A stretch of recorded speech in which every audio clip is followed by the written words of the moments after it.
मित्रों, संस्कृत जीवनम में आप सभी का स्वागत है।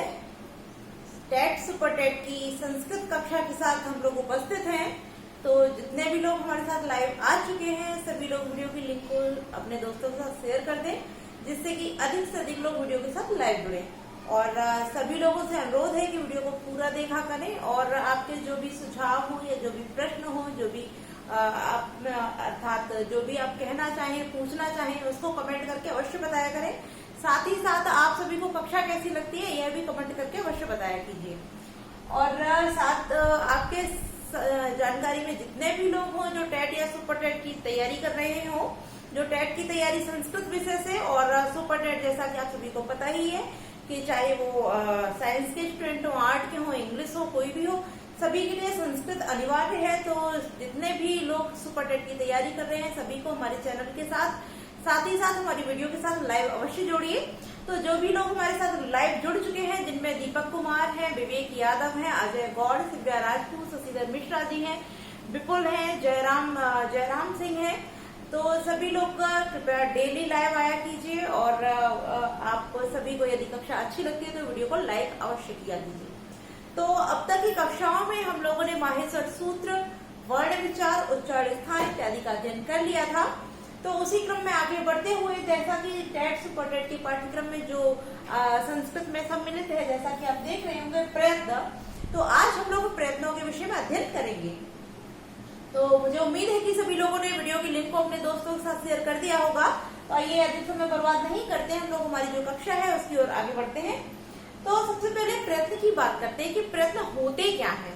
ठीक है, तो यदि हम प्रयत्नों की बात करें कि प्रयत्न क्या है, तो जब हम वर्णों को उच्चारित करते हैं, तो वर्णों को उच्चारित करने के लिए जब हमारे मुख के अंदर या मुख के बाहरी रूप में जो यत्न किया जाता है वह प्रयत्न कहलाता है।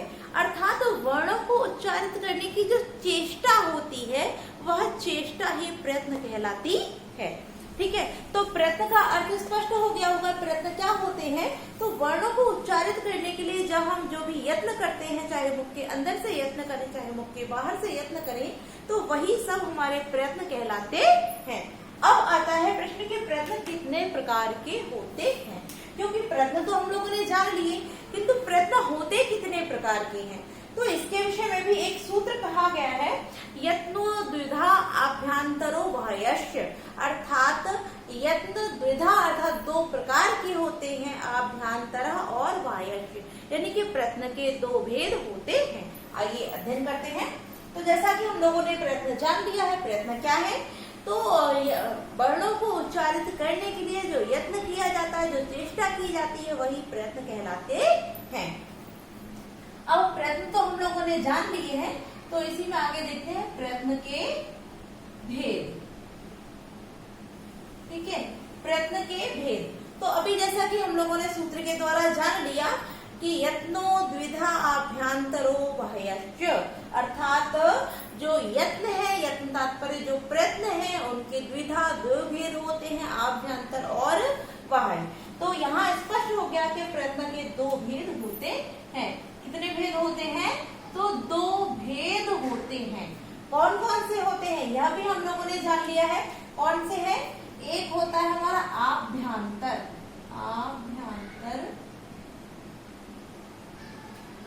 प्रयत्न, और दूसरा कौन सा होता है? दूसरा होता है हमारा बाह्य प्रयत्न।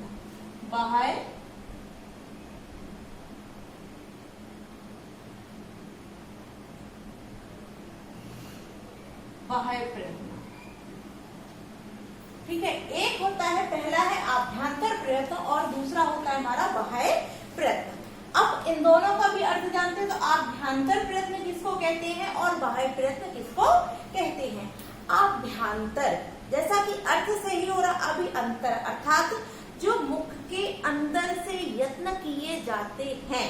आभ्यंतर तात्पर्य जिन वर्णों के उच्चारण के लिए मुख के भीतर से ही यत्न किए जाते हैं, चेष्टा की जाती है, प्रयत्न किए जाते हैं, वह आभ्यंतर प्रयत्न कहलाते हैं।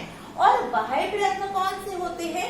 तो जब हम वर्णों को उच्चारित करते हैं, उच्चारित होने पर जो बाह्य अर्थात मुख के बाहरी आवरण पर या मुख के बाहर जो यत्न होते हैं, बाहरी रूप में जो यत्न होते हैं, अर्थात मुख में नहीं, मुख के बाहरी रूप में जो यत्न किए जाते हैं वह बाह्य प्रयत्न कहलाते हैं। तो दोनों अर्थ स्पष्ट हो गए होंगे।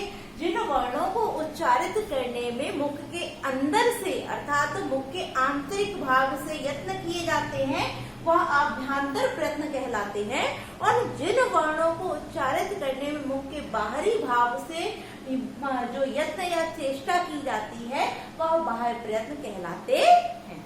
ठीक है, स्पष्ट हो गया है।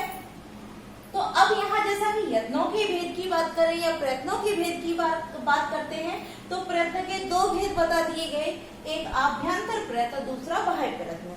किंतु इनके भी कुछ भेद हैं, क्योंकि जब तक हम इनके भेदों के विषय में नहीं जानेंगे तब तक हमें क्या पता कि आभ्यंतर प्रयत्न के द्वारा कौन कौन से वर्ण उच्चार, अर्थात आभ्यंतर प्रयत्न में किन किन वर्णों का उच्चारण होता है, बाह्य प्रयत्न में किन किन का होता है, तो दोनों ही प्रकारों को भी जानते हैं। तो आभ्यंतर प्रयत्न की पहले बात करते हैं, उसके बाद में इसका जो दूसरा भेद है बाह्य प्रयत्न, उसके विषय में बाद में चर्चा करेंगे। तो पहले अभी हम करते हैं केवल आभ्यंतर प्रयत्न की चर्चा। ठीक है, किसकी चर्चा करते हैं? तो आभ्यंतर प्रयत्न की चर्चा कर लेते हैं, और उसके बाद हम लोग बाह्य प्रयत्न जो हमारा द्वितीय भेद है उसके जो भेद हैं उनके विषय में जानेंगे। तो आभ्यंतर प्रयत्न का अर्थ समझ गए हैं आप सभी कि जिन वर्णों को उच्चारित करने में हम मुख के अंदर से चेष्टा करते हैं, यत्न करते हैं, वह हमारे आभ्यंतर प्रयत्न कहलाते हैं। अब यहाँ आभ्यंतर प्रयत्न के भेदों की बात करें कि आभ्यंतर प्रयत्न कितने प्रकार के होते हैं, तो आभ्यंतर प्रयत्न के भेद यहाँ भी लिख लेते हैं। आभ्यंतर प्रयत्न के भेद, तो जिस प्रकार से प्रयत्न के दो भेद कहे गए हैं उसी प्रकार से जो आभ्यंतर प्रयत्न है इनके 5 भेद होते हैं। कितने भेद होते हैं? 5 भेद। आभ्यंतर प्रयत्न के 5 भेद होते हैं। तो अब वह 5 भेद कौन कौन से हैं, आइए उसको जानते हैं। तो सबसे पहला जो आभ्यंतर प्रयत्न का भेद है वह हमारा हो जाता है स्पृष्ट। ठीक है, अब स्पृष्ट का अर्थ क्या होता है? स्पृष्ट माने होता है स्पर्श होना। स्पृष्ट माने स्पर्श होना। जब वर्णों को उच्चारित करते समय जो हमारी जिह्वा होती है, जिह्वा अर्थात जो जीभ होती है, वह उच्चारण वाले, जैसे कि हम लोगों ने अब पिछली ही कक्षा में उच्चारण स्थानों का अध्ययन किया, तो उच्चारण स्थान कितने थे? 8, जिसमें हमारा कंठ, तालु, मूर्धा, ओष्ठ, दंत और जिह्वा मूलीय और नासिका, उरह, इस प्रकार से कुल 8 जो उच्चारण स्थान थे। इन उच्चारण स्थानों में जो जिह्वा हमारी होती है वह जिह्वा जिन जिन उच्चारण स्थानों को स्पर्श करते हुए जिन वर्णों को उच्चारित करती है उनका आभ्यंतर प्रयत्न जो है वह स्पष्ट हो जाता है। पुनः सुन लीजिए कि जिन वर्णों के उच्चारित करते समय जो जिह्वा जिन जिन उच्चारण स्थानों को, चाहे कंठ हो, मूर्धा हो, तालु हो, दंत हो, ओष्ठ हो, जिसको भी स्पर्श करती है वह स्पष्ट आभ्यंतर प्रयत्न के अंतर्गत आते हैं। स्पष्ट का अर्थ क्या बताया? स्पर्श करना। स्पर्श करना तात्पर्य जिन वर्णों के उच्चारण में जो वो जिह्वा कंठ अर्थात जो उच्चारण स्थान है उनको स्पर्श करते हुए जिनसे वर्ण उच्चारित होते हैं उन सभी का जो आभ्यंतर प्रयत्न है वह स्पष्ट होता है। अर्थात जिन वर्णों का आभ्यंतर प्रयत्न जो स्पष्ट है किनका किनका होता है, उन वर्णों को भी अर्थ जान गए होंगे कि जिन वर्णों को उच्चारित करते समय जिह्वा जिनका स्पर्श करती है वह स्पष्ट आभ्यंतर प्रयत्न के अंतर्गत आते हैं। तो अब किनका किनका करती है इसको भी जानते हैं। तो जैसा कि हम लोगों ने स्पर्श व्यंजन पढ़े थे, स्पर्श व्यंजन, तो स्पर्श वैसे ही स्पष्ट का अर्थ भी होता है स्पर्श और स्पर्श व्यंजन। तो का से लेकर मां, ठीक है, का से लेकर अर्थात कादयो मावसाना स्पर्शः, का से लेकर कादयो, का आदि से लेकर मावसाना, माँ के अवसान तक या माँ की समाप्ति तक जितने भी वर्ण आते हैं स्पर्शः, स्पर्श कहलाते हैं। तो का से लेकर मा तक जो हमारे 25 स्पर्श व्यंजन होते हैं, स्पर्श व्यंजन, इन सबका आभ्यंतर प्रयत्न, इन सभी का जो आभ्यंतर प्रयत्न है वो क्या हो जाएगा, स्पष्ट। अर्थात का से लेकर मा तक जो 25 स्पर्श व्यंजन है, इनका जो आभ्यंतर प्रयत्न है वो स्पष्ट होता है। स्पष्ट हो गया होगा। इसके लिए एक वृत्ति कही गई है, एक सूत्र भी कहा गया है कि स्पष्टम प्रयत्नम स्पर्शा नाम, स्पष्टम प्रयत्नम स्पर्शा नाम। आप चाहे तो लिखते चलिए, मैं यहाँ लिख देती हूँ, स्पष्टम प्रयत्नम स्पर्शा नाम। क्योंकि आप सभी सुपर टेट की परीक्षा दे रहे हैं, परीक्षा की तैयारी कर रहे हैं, तो हो सकता है कि वहां इस प्रकार से वृत्ति या सूत्र देकर पूछ दिया जाए, स्पष्टम प्रयत्नम आगे डट कि क्या होता है। तो इस प्रकार से आप लोग पढ़े रहेंगे तो आपका कोई भी प्रश्न परीक्षा में नहीं छूटेगा, इसलिए आप साथ ही साथ नोट्स बनाते चलिए। तो इसकी जो संस्कृत परिभाषा है या वृत्ति कहिए तो स्पष्टम प्रयत्नम स्पर्शा नाम, यह हो जाएगा। अर्थात स्पर्श व्यंजनों का जो आभ्यंतर प्रयत्न है वह स्पष्टम अर्थात स्पष्ट होता है। क्लियर हो गया होगा। तो आइए अब इसके जो दूसरा भेद है उसको जानते हैं। आभ्यंतर प्रयत्न का जो प्रथम भेद है स्पष्ट, क्लियर हो गया होगा। तो दूसरा जानते हैं, दूसरा कौन सा है? दूसरा होता है ईषत, ईषत स्पष्ट, ईषत स्पष्ट। अब जैसे कि स्पष्ट का अर्थ तो आपको पता ही है, स्पष्ट माने क्या होता है, स्पर्श करना, और ईषत माने होता है थोड़ा। ठीक है, ईषत माने क्या होता है, थोड़ा। तो अर्थ क्या हो जाएगा, जिन वर्णों को उच्चारित करने में जिह्वा उच्चारण स्थान आदि को थोड़ा स्पर्श करती है। यानी कि यहाँ क्या था, स्पष्ट में पूर्णतः स्पर्श कर रही थी, तब वहां इन वर्णों का उच्चारण आभ्यंतर जो प्रयत्न था वह स्पष्ट हो गया। किंतु ईषद स्पष्ट में जितने भी वर्ण आएंगे, इनको उच्चारित करने में जो जिह्वा है वह उच्चारण स्थानों को थोड़ा स्पर्श करेगी। ऐसा नहीं कि स्पर्श करके, यानी कि हल्का सा स्पर्श किया और हट गई, हल्का सा छुआ और वापस, यानी कि थोड़ा सा स्पर्श करेगी, तब उनका उच्चारण आभ्यंतर प्रयत्न जो है वो कौन हो जाएगा, वह ईषद स्पष्ट हो जाएगा। अर्थात जिन वर्णों को उच्चारित करने में जिह्वा उच्चारण स्थानों को थोड़ा सा स्पर्श करती है, उनका आभ्यंतर प्रयत्न ईषद स्पष्ट होता है। क्लियर हो गया होगा। अब ईषद स्पष्ट में यह तो मालूम पड़ेगा कि कौन से शब्द ईषद स्पष्ट होते हैं, लेकिन वर्ण कौन कौन से इसमें आते हैं तो उसको भी जानते हैं। जो हमारे अंतस्थ वर्ण होते हैं, जैसे य, व, र और ल, य, व, र, ल, जो हमारे अंतस्थ वर्ण होते हैं, इन अंतस्थ वर्णों का जो आभ्यंतर प्रयत्न है वह ईषद स्पष्ट होता है। यानी कि य, व, र, ल, यड़ प्रत्याहार के अंतर्गत आने वाले जो अंतस्थ वर्ण हैं, जिन्हें हम अर्ध स्वर या अर्ध व्यंजन भी कहते हैं, इन ऐसे अंतस्थ वर्णों का जो आभ्यंतर प्रयत्न है वो ईषद स्पष्ट होता है। क्लियर हो गया। अब इसकी भी वृत्ति जान लेते हैं। तो ईषद स्पष्टम अंतस्थानाम, ईषद, ईषद स्पष्टम, ईषद स्पष्टम अंतस्थानाम, अंतस्थानाम। ठीक है, तात्पर्य कि अंतस्थ वर्णों का जो आभ्यंतर प्रयत्न है वह कौन सा है, ईषद स्पष्ट। क्लियर हो गया है। तो अब इसके तीसरे भेद की ओर चलते हैं। आपको जो भी प्रश्न या जो भी सूत्र समझ में ना आए, जहां पर भी आपको कोई डाउट हो, आप लोग कमेंट करके बता सकते हैं कि मैम ये चीज समझ में नहीं आई, या फिर आप वीडियो को जब लाइव से समाप्त हो जाए उसके बाद वीडियो को रिवाइज करके भी देख सकते हैं। तो आपकी जितनी भी कमियां या जो भी चीज समझ में नहीं आई है वो स्पष्ट हो जाएगी। और वैसे मैं पूरी कोशिश करती हूँ कि मैं एक ही बार में आपके संपूर्ण टॉपिक को क्लियर करती चलूं, किंतु फिर भी यदि आपको कोई भी चीज समझने में कोई दिक्कत होती है तो आप उसको कमेंट करके अवश्य बता सकते हैं। तो इसका जो तीसरा भेद है, वो होता है हमारा ईशत विव्रत।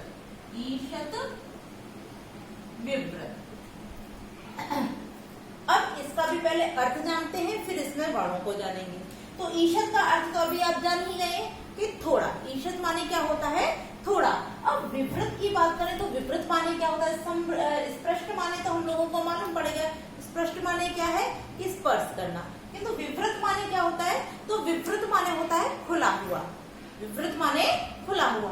तो दोनों का अर्थ क्या हो जाएगा? ईशत माने थोड़ा और विव्रत माने खुला हुआ। तात्पर्य जिन वर्णों को अर्थात थोड़ा सा खुला हुआ।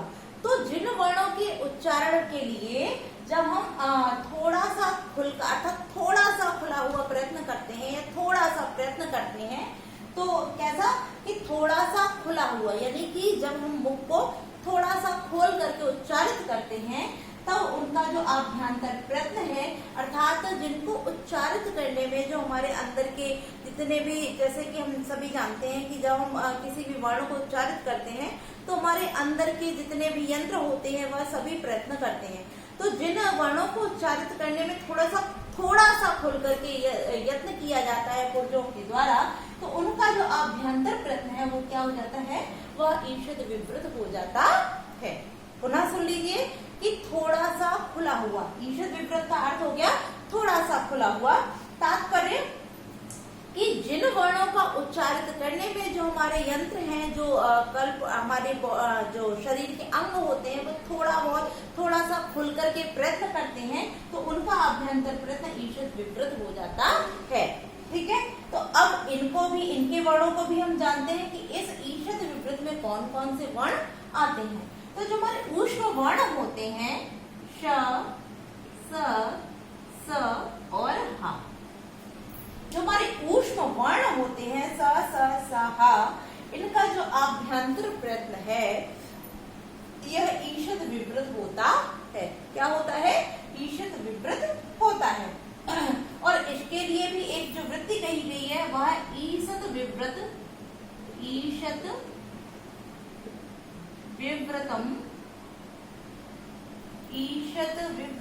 ऊष्माणः।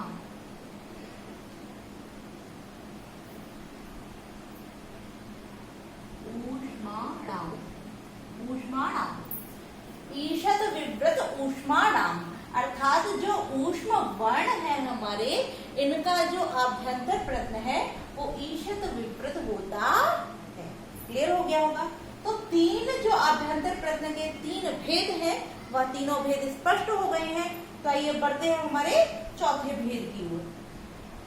चौथे भेद को जानते हैं।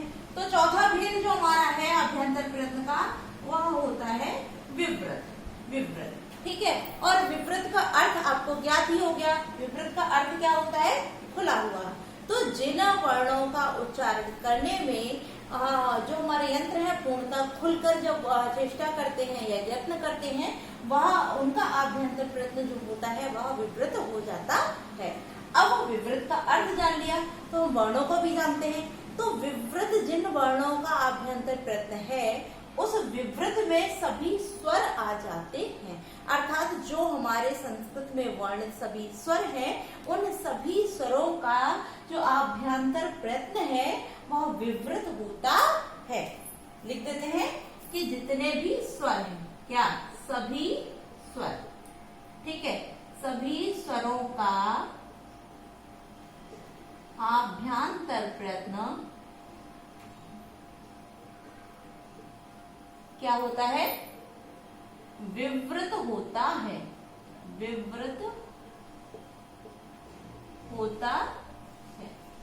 ठीक है, सभी स्वरों का आभ्यंतर प्रयत्न विव्रत होता है। तो सभी स्वर कौन कौन से हैं? तो माहेश्वर सूत्रों में जैसा कि हम लोग सूत्रों के अनुसार ही देखेंगे। तो पहला सूत्र कौन सा है? अ, ई, उ, ण। तो अ, ई, उ। ठीक है, ण इत संज्ञक है तो काउंट नहीं होगा। दूसरा सूत्र कौन सा है? री, र, क। तो री और र का पुनः इत संज्ञक है, वह भी नहीं लिखा जाएगा। फिर तीसरा सूत्र है ए, उम, ग। तो ए और ओ, यहाँ जो है एक संज्ञक है। फिर चौथा जो सूत्र है वो कौन सा है, आई और च, तो कौन सा आ जाएगा हमारा, आई और आओ। ठीक है, तो इस प्रकार से माहेश्वर सूत्रों में जो हमारे स्वर दिए गए हैं, या फिर ऐसे कहे कि संस्कृत में जो स्वर हैं, इन सभी स्वरों का जो आभ्यंतर प्रयत्न है वह विवृत होता है। और विवृत का अर्थ क्या होता है, पूर्णतः खुला होना। ठीक, इस प्रकार से हमारे जो चार भेद हैं, यह चारों भेद स्पष्ट हो गए हैं। अब जो पांचवा भेद है उसको भी हम थोड़ी सी चर्चा यहाँ कर लेते हैं। जो पांचवा भेद है वह हमारा होता है संवृत। संवृत कौन सा होता है, पांचवा भेद जो है वह है संवृत। अब संवृत का अर्थ क्या होता है, संवृत का अर्थ होता है ढका हुआ, ढका हुआ या पूर्ण रूप से आच्छादित होना। आच्छादित माने भी होता है ढका हुआ। ठीक है, तो जो संवृत है, संवृत का अर्थ हो गया ढका हुआ होना या बंद होना। तो जिस वर्ण को उच्चारित करने में जो हमारे यत्न होते हैं वो पूर्णतः बंद होते हैं या ढके हुए होते हैं, उनका आभ्यंतर प्रयत्न जो है वो संवृत हो जाता है। क्या हो जाता है, तो संवृत हो जाता है। अब यहाँ स्पष्ट हो गया कि संवृत हो जाता है। तो अब जैसा कि हम लोगों ने यहाँ सभी वर्णों का चर्चा की है कि इस प्रश्न में कौन कौन से वर्ण आते हैं उसकी भी चर्चा कर ली। तो का से लेकर के माँ तक जो हमारे 25 स्पर्श व्यंजन आते हैं, इनका अभ्यंतर प्रयत्न जो है वो स्पष्ट होता है। उसी प्रकार से विवृत की यहाँ वृत्ति रह गई है, चलिए इसको यही लिख देते हैं। तो विवृतम स्वराणाम, विवृतम स्वराणाम, विवृतम स्वराणाम। ठीक है, अब जैसा कि समृद्ध की हम लोगों ने यहाँ बात के लिए स्पष्ट की कि स्पष्ट में कौन कौन से वर्ण आते हैं, तो का से लेकर माँ तक जो 25 व्यंजन थे वह सभी हमारे स्पष्ट आभ्यंतर प्रयत्न के अंतर्गत आते हैं। और ईसद स्पष्ट में तो जो हमारे अंतस्थ वर्ण थे या व र ल, अंतस्थ व्यंजन या अंतस्थ वर्ण, यह हमारे किस में आ जाते हैं, इसका जो अभ्यंतर प्रयत्न है कौन सा हो जाता है, तो ईषद स्पष्ट हो जाता है। अब जो ऊष्म व्यंजन हमारे बचे, जो ऊष्म व्यंजन है, इनका अभ्यंतर प्रयत्न ईषद विवृत होता है और सभी स्वरों का जो अभ्यंतर प्रयत्न है वह विवृत हो जाता है। तो जैसा कि माहेश्वर सूत्रों में जितने भी व्यंजन या स्वरों का हम अध्ययन करते हैं, उन सभी संपूर्ण का तो अध्ययन हम लोगों ने अर्थात आभ्यंतर प्रयत्न हम लोगों ने यहाँ पर जान लिया। तो अब तो कोई हमारा स्वर या व्यंजन ऐसा बचता ही नहीं है जो समृद्ध में आना चाहिए। तब समृद्ध किसका अभ्यंतर प्रयत्न है, ठीक है, जब समृद्ध किसी का अभ्यंतर प्रयत्न है तब यहाँ कोई ना कोई वर्ण अवश्य होना चाहिए। तो यहाँ समृद्ध के अंतर्गत जो वर्ण हमारा आता है वह है ह्रस्व आ। कौन सा, ह्रस्व आ। ठीक है, ह्रस्व आ जो हमारा है उसका जो आभ्यंतर प्रयत्न है वो समृद्ध भी होता है। अर्थात आप यहाँ देख रहे हैं सभी स्वरों में भी ह्रस्व आ लिखा हुआ है और समृद्ध में भी ह्रस्व आ लिखा हुआ है। तो यहाँ सभी स्वरों से तात्पर्य चाहे दीर्घ हो, चाहे ह्रस्व हो, चाहे प्लुत हो, सभी का जो अभ्यंतर प्रयत्न है वो विवृत ही होगा। किंतु यहाँ ह्रस्व आ से तात्पर्य है कि ह्रस्व आ का एक तो हमारा आभ्यंतर प्रयत्न विवृत भी होता है और दूसरा आभ्यंतर प्रयत्न समृद्ध भी होता है, दोनों ही होते हैं। किंतु इनमें भेद क्या है, समृद्ध कब होगा और विवृत कब होगा, तो इसकी चर्चा अभी हम करते हैं। इससे पहले यहाँ जो समृद्ध लिखा हुआ है इस समृद्ध के लिए भी जो वृत्ति कही गई उसको लिख लीजिए आप। ह्रस्वस्य अवर्णानाम अवर्णस्य, ह्रस्वस्य अवर्णस्य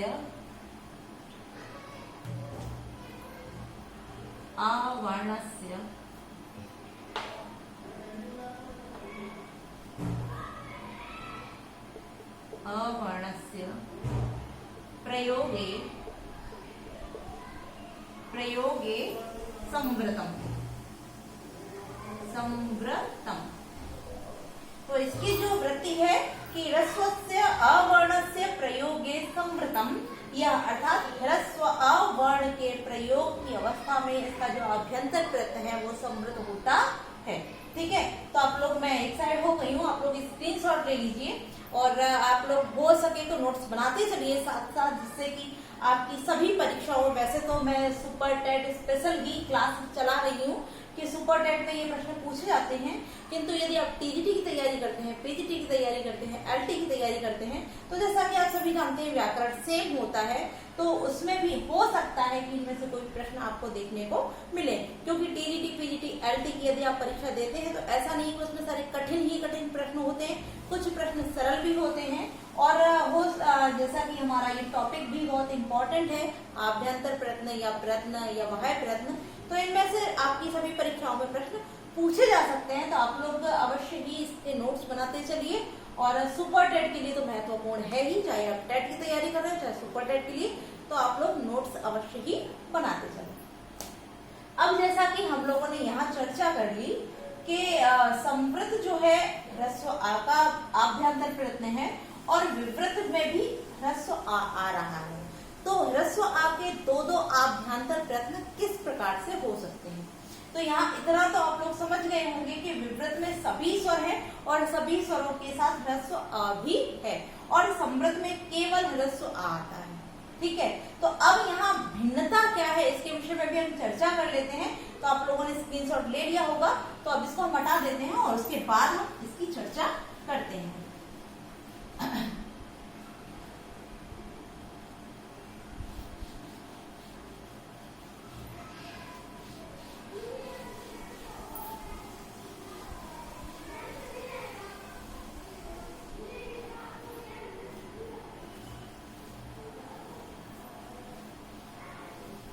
आइए अब देखते हैं हमारा जो लिखा हुआ था ह्रस्व आ। तो जैसे कि दो भेदों में ह्रस्व आ दिया है, एक दिया है विवृत और दूसरा दिया है संवृत। ठीक है, और दोनों में ही किसकी चर्चा की गई है, आ की। तो आ जो है इसका आभ्यंतर प्रत्यय विवृत भी है और संवृत भी होता है, किंतु दोनों किस प्रकार से हो सकते हैं इसके विषय में चर्चा करनी। होते तो दोनों ही हैं, ह्रस्व आ के जो आभ्यंतर प्रत्यय है वो विवृत भी होता है और संवृत भी होता है, किंतु इसमें थोड़ी सी भिन्नता होती है, उसके विषय में चर्चा कर लेते हैं। यदि हम बात करते हैं इस विवृत आभ्यंतर प्रत्यय की, किसकी, इस विवृत वाले आभ्यंतर प्रत्यय की, तब जो हमारा आ है यह इस आ का जो ह्रस्व आ है इसका आभ्यंतर प्रत्यय विवृत कब होगा इसके विषय में जानते हैं। तो जब यह जो हमारा ह्रस्व आ है, जब यह आ प्रक्रिया की अवस्था में होगा, अर्थात जब इसको हम प्रयोगावस्था अर्थात प्रयोग के लिए तैयार करने वाले होंगे, प्रक्रिया यानी कि पूर्ण रूप से यह तैयार नहीं होगा, जब इसको हम प्रक्रिया में रखेंगे, प्रक्रिया की अवस्था में जब यह आ होगा तब इसका आभ्यंतर प्रत्यय विवृत होगा। और यदि हम संवृत की बात करें तो जब यह ह्रस्व आ हमारा पूर्ण रूप से प्रयोग की अवस्था में होगा, उच्चारण की अवस्था में होगा, तब इस ह्रस्व आ का आभ्यंतर प्रत्यय संवृत होगा। ठीक है, तो यहाँ आप लिख लीजिए प्रक्रियावस्था। कौन सी अवस्था, प्रक्रियावस्था। ठीक है, स्पष्ट हुआ कि जब ह्रस्व आ प्रक्रियावस्था में होगा तब इसका आभ्यंतर प्रत्यय विवृत होगा, और जब प्रयोगावस्था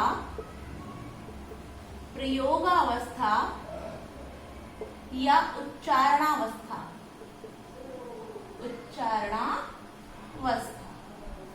ठीक है, जब यह आ वही है, एक ही है ह्रस्व, किंतु जब यह प्रक्रिया की अवस्था में होगा तब इसका आभ्यंतर प्रत्यय विवृत होगा, और जब यह प्रयोग की अवस्था में या उच्चारण की अवस्था में होगा तब इसका आभ्यंतर प्रत्यय संवृत हो जाएगा।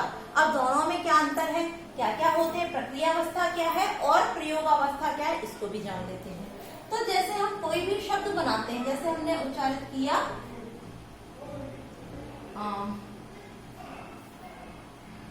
रमा, जैसे हमने लिखा रमा। ठीक है, अब यह जो हमारा रमा है यह किससे किससे मिलके बनता है, तो र में क्या लगा हुआ, रा। ठीक है, और इसमें क्या जुड़ा हुआ है, ह्रस्व आ। फिर क्या है, माँ है, और इस माँ में क्या जुड़ा हुआ है, आ।